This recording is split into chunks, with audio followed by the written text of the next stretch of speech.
I'll tell you something. This film might not have been the same as all the others. It damn was a good film. And the music in this film was amazing.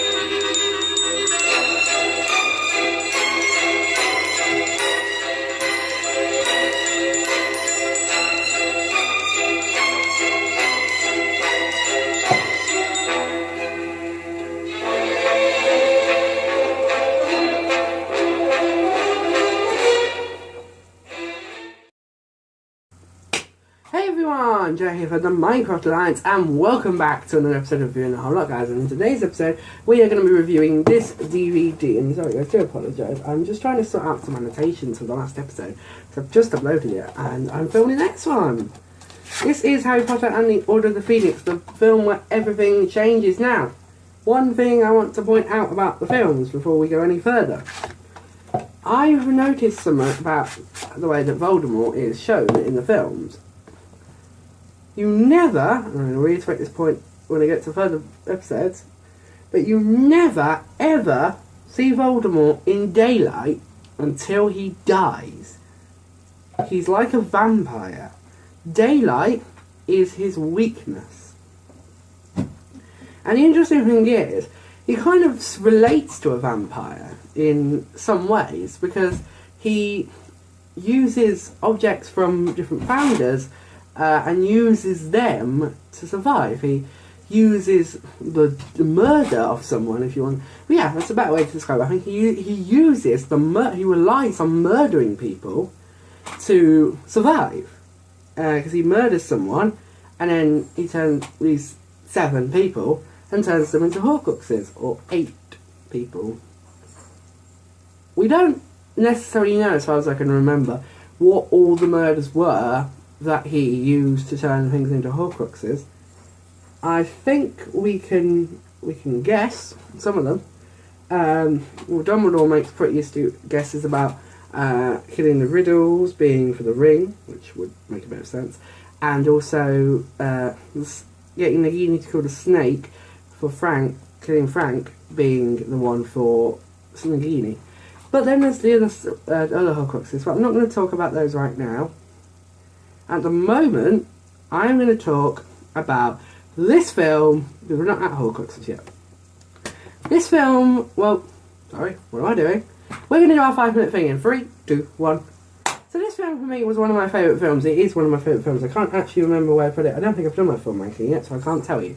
But this film for me is amazing. As you just heard, I love the soundtrack for this film. It has a really good soundtrack. I think it was really good. As much as I love the old classic John Williams, Hedric's theme and everything else like that, I love the soundtrack for this film, including particularly Umbridge's theme, because it's just a very interesting theme. It's very playful, and it really highlights her character very much. And into the scenes that it's in, it works quite well. Again, it highlights the point, like I said, about Voldemort not being in the dark, and also this is David Yates doing this one, so you never would see him in the dark, and there's no reason to, because all the scenes written in Goblet of Fire are all scenes where he's in the dark anyway, so Mike Newell wouldn't have deviated from that like he didn't, and David Yates really ran with that theme of, I mean, to be honest, you kind of see Voldemort in the day, but he's covered by like the station roof in King's Cross when you see him, but then that's how he obviously actually isn't there, because if he was, then everyone would be freaking out, and people would know Voldemort's back way earlier than he was. But anyway, this film for me is amazing. One of the things I mentioned in my last video was when Umbridge gets taken off by the Centaurs, and she says, "Tell them I mean no harm," and how he very badassly says, "Sorry, Professor, but I must not tell lies." That's one of the favourite scenes for me in that film. In this film, and then I said that film, but this film is when he goes like, "Sorry, Professor, but I must not tell lies," because you just kind of think, "Oh, Harry." But yeah, this film is one of the best ones in my opinion, and I know I say that about every single film I review, but this one I really mean it. I really like the music in this one. Like I've said, I'm a big fan of the music in this film. I'm a big fan of the story, as that one comes under the book, which is up there. Yeah, music, direction, a lot of the camera work is quite good. I love the characters in it. I think Imelda Staunton, I think her name is, does a great Umbridge. She's very good, she's very mean, she's very playful as well. And the costume design, like the way she just wears pink, and I know that's kind of how it's... I'm not Umbridge. I know that's how it's kind of described in the book, but the sort of costumes that she has, and one more thing I want to say, her office is really good. The way it's just filled with pictures of cats is amazing. And the interesting thing is, in case you didn't realise, that is the exact same set. They didn't change it or anything. They didn't change the set. That's the same set that they've used now for 4 movies. They used it in Chamber, Prisoner, Goblet, and now in this film. And it's not used in the next movie, I don't think. Is it used in Half-Blood Prince? No, it's not, is it? I mean, I might be forgetting something, but I'm pretty sure it's not used in Half-Blood Prince, because there's no need for it to be. It should be where, yeah, I don't know. No, we're talking about Order of the Phoenix, not Half-Blood Prince. Sorry if you can hear my cat playing, by the way. It's got one of those balls that look a little better in it. But yeah, music's good, camera work's good. Costumes, I know I don't normally talk about costumes, but particularly in this, costumes are quite good. I love, like I say, I really love, I think it's Imelda Staunton or Umbridge's costume. I love the way the room the room of requirement looks. I just love how all the set looks. I love Grimmauld Place is another one I really like. It's so cramped, and I love the bit where Grimmauld Place comes out, because it still adds that bit of comedy, because you can hear the laughter track from whatever those Muggles are watching in the house next door. Then when Harry meets Sirius, then the occlumency. Occlumency, that's a good one. The occlumency in this film is very well done. It really is. The way how it keeps flashing between scenes, what's happened, quickly. In my opinion, it really does show how powerful the mind control is. I think the dreams are quite good.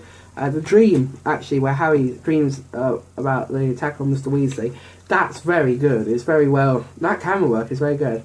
I don't even know how they would have shot that, because I don't know. I don't even probably want to know. It's that sort of thing, where you want to keep it a secret for yourself. As much as I like watching behind the scenes stuff for the films like this, and particularly this, you can see because there is a lot of it on here. There's a little thing on here called Trading Tonks, where you can follow around Nat's I don't know how to say her name, but yeah. You got the magic of edit. Oh, I love this. Is one of the films I like, because you can take any scene. There's a couple of scenes that they have in like a set, and I'm going to run over here, but I don't care. There's a couple of scenes that they have in like a set that you can take, and you can add your own music, you can add your own effects, and in my opinion, it's just really cool. And it's just a very cool way to get people to interact more, and that's what they wanted. They even say it in the film. The one other thing I'm going to mention before I end this review is that this film wasn't written by Steve Kloves, I think it is, who normally does the... Yeah, Steve Kloves is the one that normally does the screenplay, isn't it? Oh, it's Nicholas Hooper that did the score. And it's written by Michael Goldenberg. Nah, I think that's how you say his name. I can't read it because the credits are really small. But what do I think about this being written by someone else apart from Steve Kloves? Or whatever how you say his name. I don't think it's that bad. I think it's actually it was quite a bit of breath of fresh air. And no offense to Steve, but this is a really good film. For me, this is one of the better films. Again, no offense to Steve, because I think he does good writing. But this film really is quite interesting. But anyway guys, that is going to be it for today's video. Once again, a reminder, if you want to check out the most recent video in the series, you can click up here. If you want to check out the playlist for this series, you can click down here. If you would like to check out the video that YouTube thinks you should watch from my channel, you should click down here. And if you are new to the channel and you'd like to subscribe, then you can click up here. Thank you so much for watching guys. I hope you have enjoyed. Remember, you're awesome, and I'll see you all in the next video guys. Goodbye!